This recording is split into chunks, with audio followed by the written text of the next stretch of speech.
ಶ್ರೀ ಆದಿಚುಂಚನಗಿರಿ ಮಹಾಸಂಸ್ಥಾನ ಮಠದ ಡಾಕ್ಟರ್ ನಿರ್ಮಲಾನಂದನಾಥ ಮಹಾಸ್ವಾಮೀಜಿಯವರ ದಿವ್ಯ ಸಾನ್ನಿಧ್ಯದಲ್ಲಿ ಕುಮಟಾದ ಮಿರ್ಜಾನ್ ಶಾಖಾ ಮಠದ ಶ್ರೀ ಮಹಾಸತಿ ಭೈರವಿ ದೇವಾಲಯದಲ್ಲಿ ಸಾಮೂಹಿಕ ಸತ್ಯನಾರಾಯಣ ವ್ರತ ಹಾಗೂ ದುರ್ಗಾ ಹೋಮ ನಡೆಯಿತು.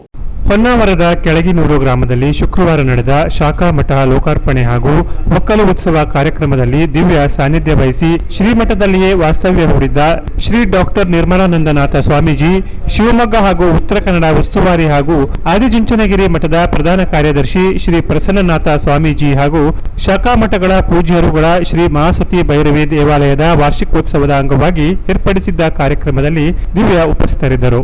ಇದೇ ವೇಳೆ ಶ್ರೀ ಮಹಾಸತಿ ಭೈರವಿ ದೇವಾಲಯದ ಆವರಣದಲ್ಲಿ ನಡೆದ ದುರ್ಗಾ ಹೋಮ ಹಾಗೂ ಸಾಮೂಹಿಕ ಸತ್ಯನಾರಾಯಣ ವ್ರತ ಪೂಜೆಯಲ್ಲಿ ಪಾಲ್ಗೊಂಡಿದ್ದರು. ನಂತರ ಶ್ರೀ ಮಹಾಸತಿ ಭೈರವಿ ದೇವಾಲಯದಲ್ಲಿ ವಿಶೇಷ ಪೂಜೆ ಸಲ್ಲಿಸಿದ ಪರಮ ಪೂಜ್ಯರು ಮಹಾಮಂಗಳಾರತಿ ನೆರವೇರಿಸಿದರು. ಬಳಿಕ ಅದೇ ಆವರಣದಲ್ಲಿರುವ ಬಿಜಿಎಸ್ ಕ್ಯಾಂಪಸ್ ಕ್ರೀಡಾಂಗಣದ ಮೂಲಕ ಶಾಖಾ ಮಠಕ್ಕೆ ತೆರಳುತ್ತಿದ್ದ ಶ್ರೀಗಳನ್ನು ಬಿಜಿಎಸ್ ಶಾಲೆಯ ವಿದ್ಯಾರ್ಥಿಗಳು ಭವ್ಯವಾಗಿ ಸ್ವಾಗತಿಸಿದರು. ಈ ವೇಳೆ ಪರಮ ಪೂಜ್ಯರು ಮಕ್ಕಳೊಂದಿಗೆ ವಿದ್ಯಾಭ್ಯಾಸದ ಬಗ್ಗೆ ಮಾಹಿತಿ ಪಡೆದರು. ಅಲ್ಲದೆ ವಿದ್ಯಾರ್ಥಿಗಳಿಗೆ ಸಂಬಂಧಿಗಳ ಬಗ್ಗೆ ಕೇಳಿದ್ದು ಮಕ್ಕಳು ಕೂಡ ಉತ್ತರ ನೀಡಿ ಗಮನ ಸೆಳೆದರು. ಬಳಿಕ ಮಿರ್ಜಾನ್ ಶಾಖಾ ಮಠದಲ್ಲಿ ಭಕ್ತರಿಗೆ ಆಶೀರ್ವಾದ ನೀಡಿದರು. ಶಾಖಾ ಮಠದ ಶ್ರೀ ನಿಶ್ಚಲಾನಂದನಾಥ ಸ್ವಾಮೀಜಿ ಶ್ರೀಮಠದಲ್ಲಿ ಪೂಜೆಗೆ ಸಕಲ ವ್ಯವಸ್ಥೆ ಕೈಗೊಂಡಿದ್ದರು.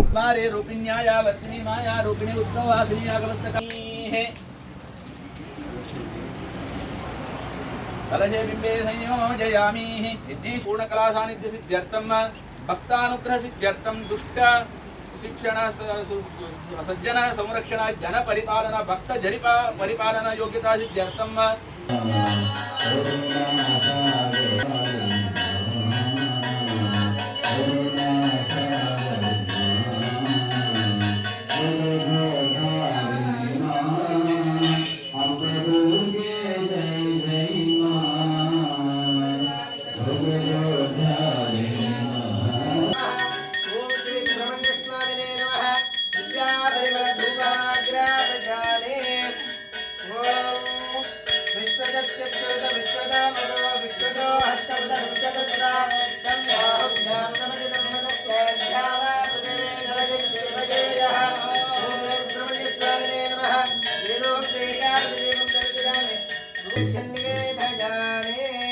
ಈ ವೇಳೆ ಶಾಸಕ ದಿನಕರ್ ಶೆಟ್ಟಿ, ಜೆಡಿಎಸ್ ಮುಖಂಡ ಸೂರಜ್ ನಾಯ್ಕ್ ಸೋನಿ, ಕಾಂಗ್ರೆಸ್ ಮುಖಂಡ ಭಾಸ್ಕರ್ ಪಟಗಾರ್, ಕೆಟಿ ಗೌಡ, ಎಂಟಿ ಗೌಡ, ಗೋವಿಂದ ಗೌಡ, ಸಿದ್ದಾಪುರ ಕೆರೆ ಒಕ್ಕಲಿಗರ ಸಂಘದ ಗೌರವಾಧ್ಯಕ್ಷ ಮಹಾಬಲೇಶ್ವರ ಗೌಡ ಸರಕುಳಿ, ಅಧ್ಯಕ್ಷ ಸುಬ್ರಾಯ ಗೌಡ ಸೇರಿದಂತೆ ಹಲವು ಗಣ್ಯರು ಶ್ರೀಗಳ ಆಶೀರ್ವಾದ ಪಡೆದರು.